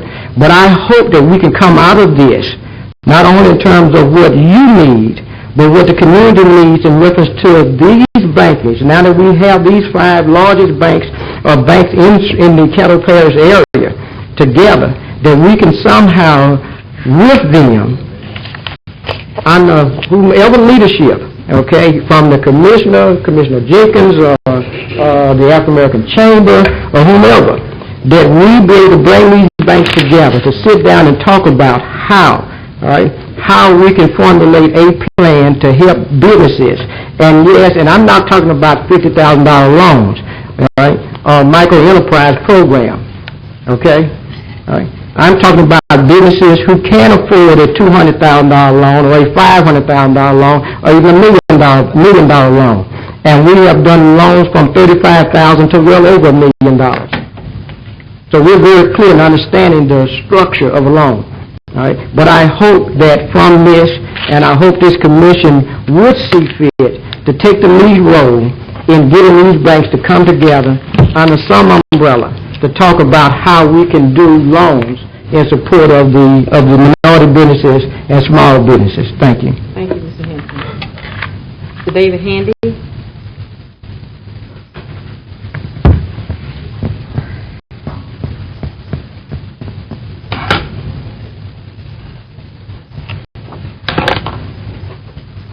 Thank you, Madam Commissioner. Thank you for allowing me the opportunity to speak to you all today. I had breakfast this morning. I had ham and eggs, and on that plate, the chicken was participatory, but the hog was committed. And throughout listening to all of the presentations today, it seems that all of the banks are participatory, but in representing small business owners, which I am one, I have a group of small business owners here that have asked me to step up and speak with them, and I hope to a greater degree to represent some of the needs of all the small business owners in the community. I would like to see the bank that you choose be committed and not just participatory. So I have a short list of recommendations that I hope that the Commission considers as it makes the choice of what bank it chooses for the CRA. The first of which is a certified lender located in Caddo Parish that can provide small businesses with America's Recovery Capital loans immediately. Okay? ARC loans, I think they're known commonly. Out of 1,646 ARC loans written in the country, only 12 have been written in Louisiana. Out of those 12, 2 banks have written ARC loans today in Louisiana, and only 2 of those have written ARC loans in other states, but only 1 lender that was here today had written an ARC loan in the state of Louisiana, and I don't believe that loan was written in Caddo Parish. What we'd also like to see is a certified SBA lender located in Caddo Parish that can provide small businesses with 7A, microloan, CLP, PLP, small rural, lender advantage, community express, Patriot Express, Gulf Opportunity, and 504 certified development company loans. We have lenders in the state, but we don't have a committed lender here in Caddo Parish. We would also like to see a lender that makes use of their working relationships and knowledge of SBA surety bond providers in the state of Louisiana to assist Caddo Parish business owners in their efforts to bring a local SBA surety bond provider to Caddo Parish. We'd like to see a lender that will provide foresight to Caddo Parish small businesses, identifying factors that may hinder their ability to secure resources proactively. And we've had a lot of talk about that today, but we'd like to see a plan of action and implementation of that plan. This will give small businesses a higher probability of accessing funding before their credit is affected or before they miss out on a business opportunity here in Caddo Parish. We'd also like to see a lender provide a knowledgeable, experienced, dedicated resource that is not just a conduit, but a transparent stakeholder in the lender's ability to develop, secure, and administer SBA and institution products for small businesses in Caddo Parish. So we'd also like to see the lender that you choose develop some very specific products outside of the SBA. And I have two loan examples. The first would be an accelerated, fast access unsecured loan with predictable payments and low fixed rates that can be used to expand business, to secure new business opportunities, or to refinance balances into one low loan. The second loan product would be a loan that is secured by specific assets or specified equipment, with the loan amount based on the cash flow of the borrower's business. The terms would range from 36 to 60 months and would allow the borrower to pledge a small amount of their business assets as collateral. So I listen to banks talk about risk, and I think our current economic state gives us a prime example that all businesses take risk, and sometimes those risks are unfortunate, as the banking industry can probably talk about to a great extent. So thank you for this opportunity, and I hope you will consider these. Thank you. Mr. Booker White?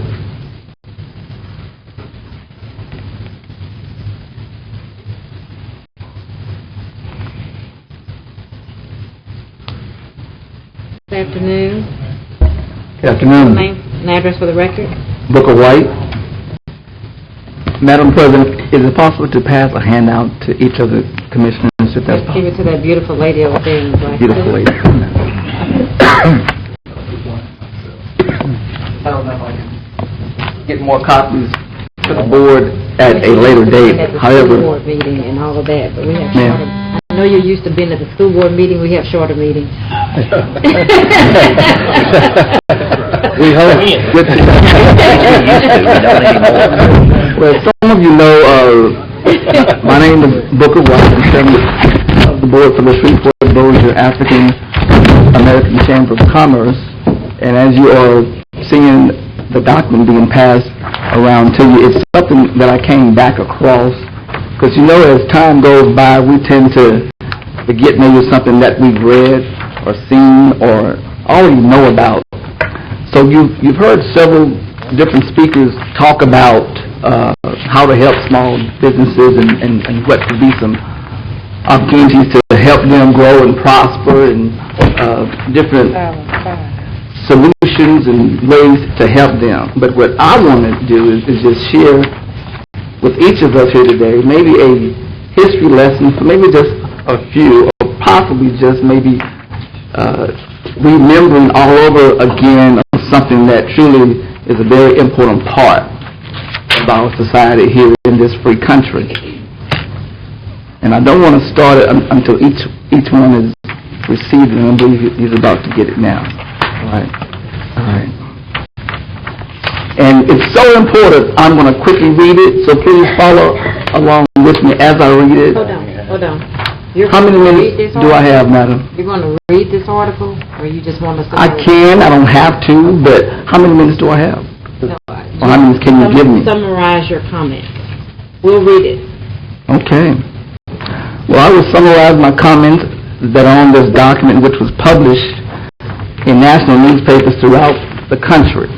And it was published in 2005. I saw it in the Jet magazine. I saw it in the Shreveport Sun. I didn't quite see it in the Times because I'm an avid reader of documents as well as many, if not all, of you are.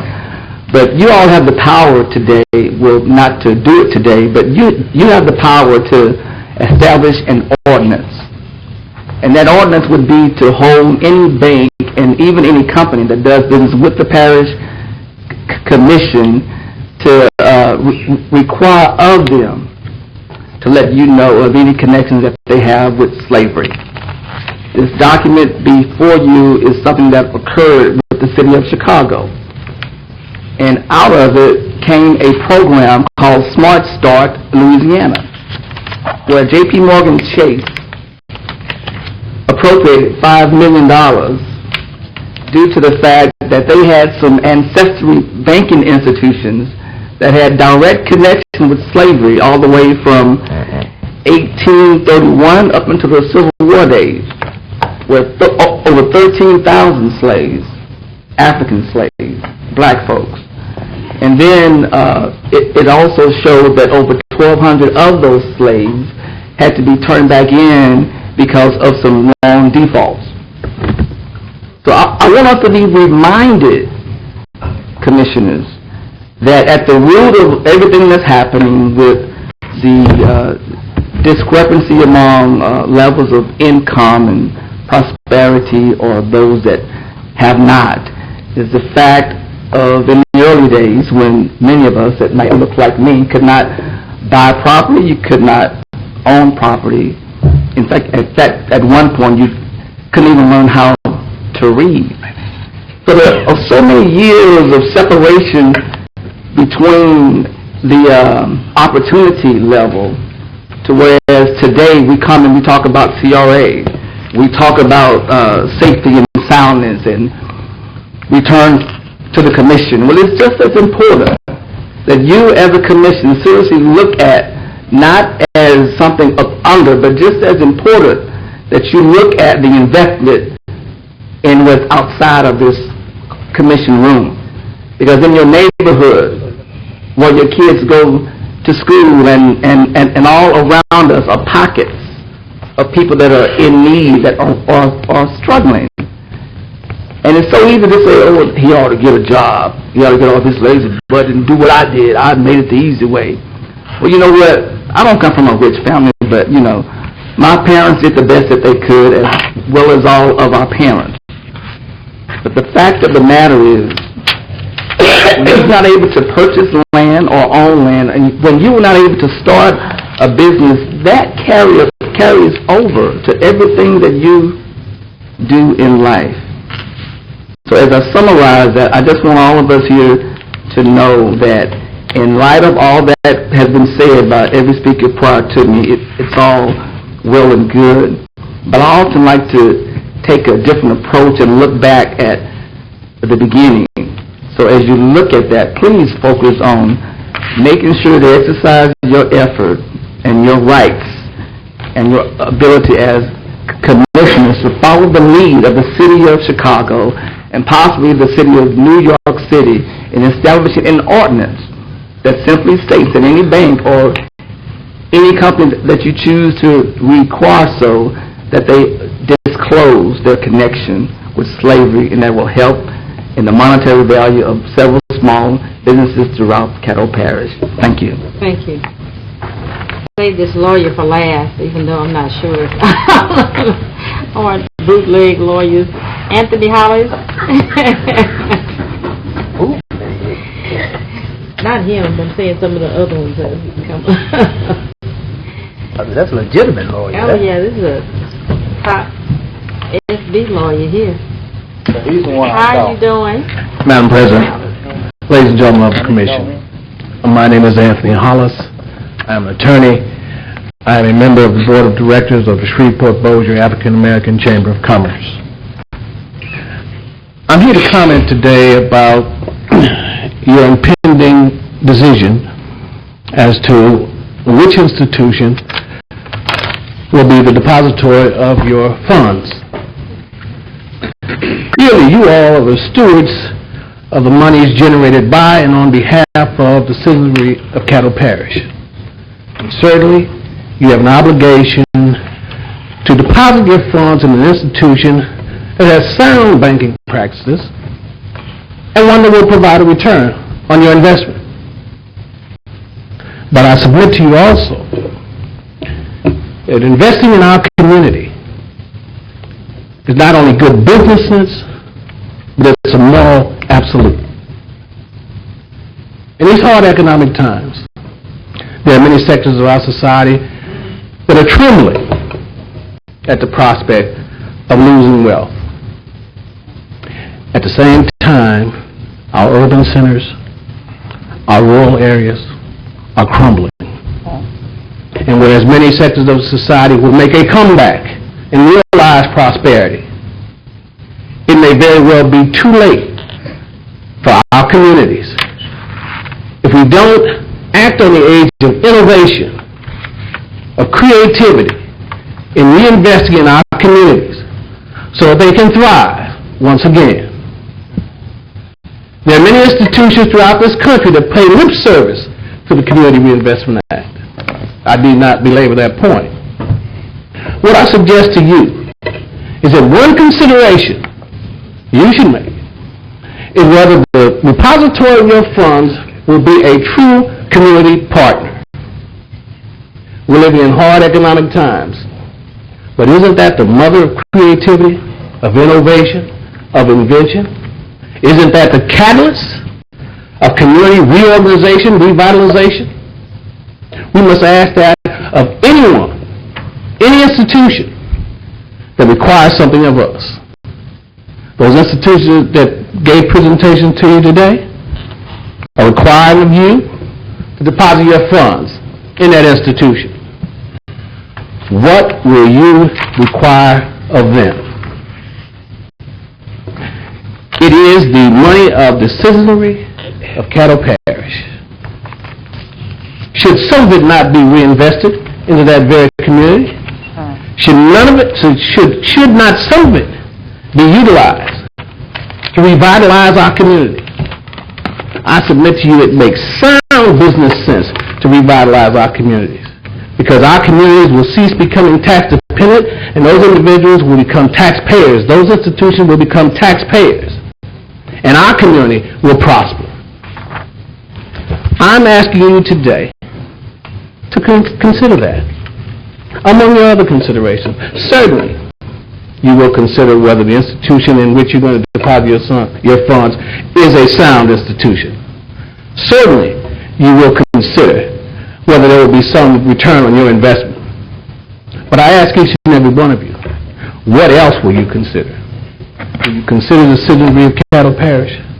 Will you consider those who are hurting in our inner city communities? Will you consider those who are hurting in our rural areas? That's my question to each and every one of you. Thank you. God help. Thank you. I'm glad your client go free. Mr. Hollis. All right. Move to go back into regular session. Second. Okay, without exception. Administration report. Yes, Madam President. I'd like to, I have several items on my administrative report for today, but I just had to give you one and defer to others to Thursday. The economic development opportunity is listed on the administrative report. As I met with Dick Bremer Thursday morning, and he advised me that out in the street park, the railroad crossing, the materials will be ordered, and it will be in completely on the first quarter of 2010. So they'll keep us updated on that. I just want you all to be aware that that's moving forward. But there's several major projects going to be taking place out in the industrial park. One is the cosmetic company, and the other is the Coca-Cola bottling company will be moving out there. The other items I have on the agenda, I'd like to defer to Thursday. Merciful of you. Thank you. Thank you. Communication report. Letter requesting the reappointment of Blair Dale Jackson to the Caddo Sewer District Number 2. So moved. Second. I'm sorry. Let's go on to new business. Commissioner Smith. I'd like to give you a short report on our gas rig tour. We made that, no magic, number 47. That happened on Parish property. So it's up and going and should be coming in pretty soon. The next reminder, Natural Resource Committee is going to meet as soon as we get out of here for the telephone conference for Apigio, and that shouldn't take very long. You mean upstairs?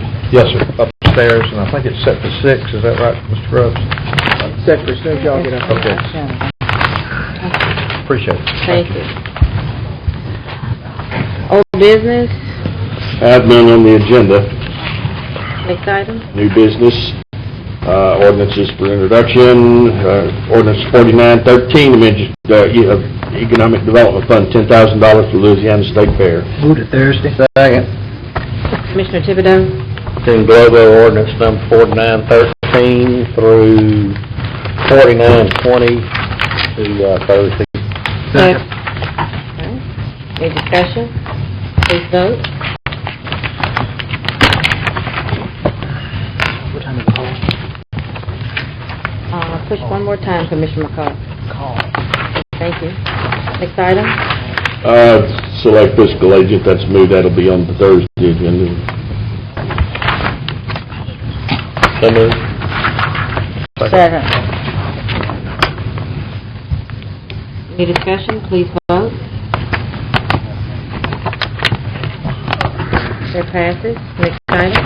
Authorize the administrator to negotiate a performance contract with Grayson Bear to study jail. So moved. Second.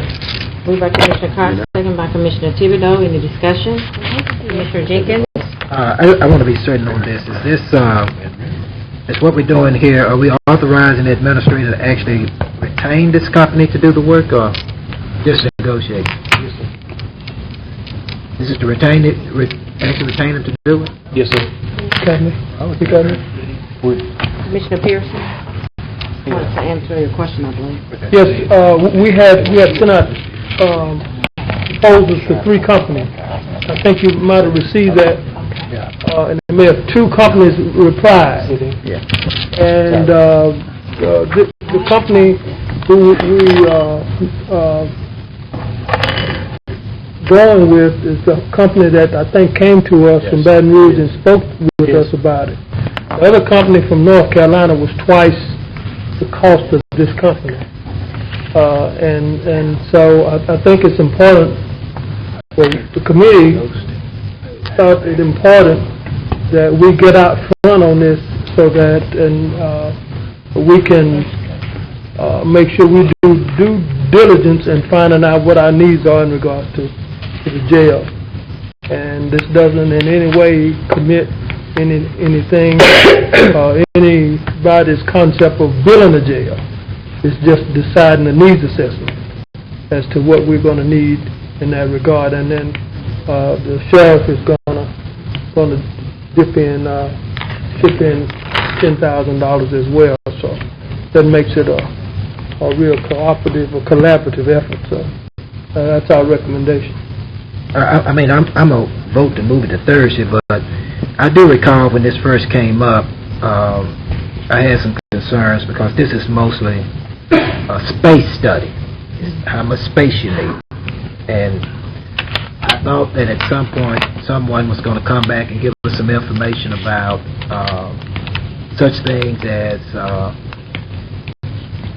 lowering bonds, different things like that that may cut down on this number of people who are being held as pre-trial detainees. Well, we Elaborate still, on that. yeah, we're still doing that. I mean, that's a committee that meets, committee of judges and DAs and the sheriff department who meet periodically to talk about just where we are, and they have begun to talk to each other, and we are moving them according to what we're hearing. We are moving them through faster and reducing bonds and so forth, so those persons who, incarcerated will get, what do you call it? They'll get, swift justice. I don't know if I like to say that, but they'll get seen, they'll get their cases heard. Most of the folk we have over there are people who haven't been sentenced, sentences who have not received any sentencing. They've been arrested, and they're waiting to get, what is that, arraignment, and so we're trying to move those through faster, and that's one side of the story. The other side of the story is to decide if and what type of additional space will be needed. Now, this is not a commitment to build anything. Okay. Because I believe that if we build a bigger jail, we're just going to put more folks in it. That's right. So but now I think it's incumbent upon us as commissioners to make this investment, this assessment, so that we'll know what the assessment is, and then at whatever date later, we can decide whether or not that's something we want to go through with, because somebody's going to have to ask for some taxes. And I don't think we have 12 folk up here going to ask for taxes to build a jail. Okay. Thank you, sir.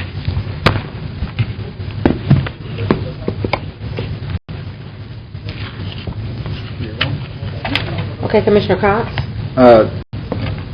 When they came to us and basically gave their pitch, this was a company that's also done jails within the state of Louisiana, studies for other jails within the state as well. So they do a very good job from what I've read on their background, so I'm happy to see them here. And Coach said the rest, so I won't shut up. Please vote.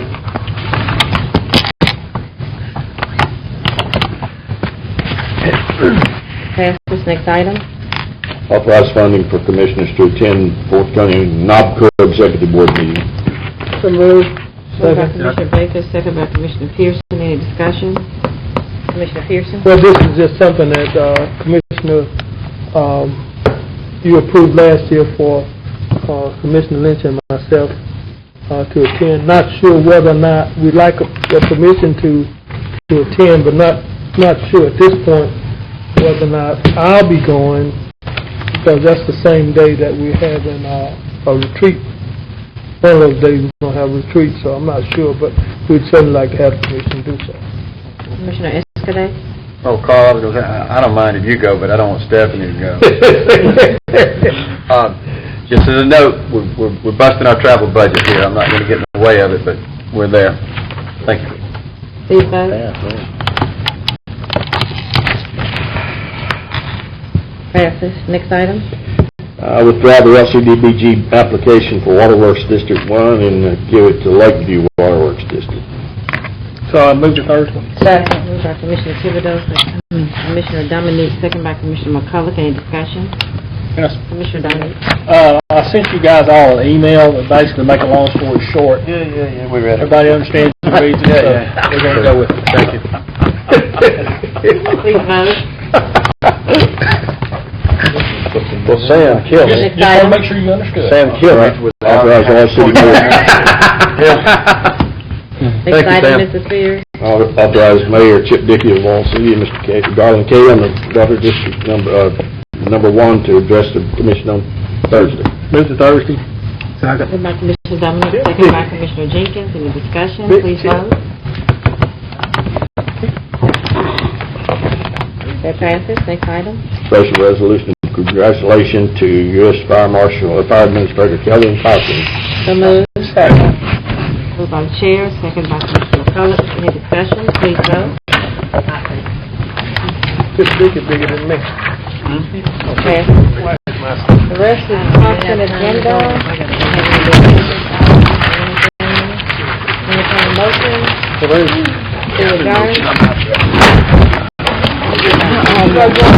adjourn.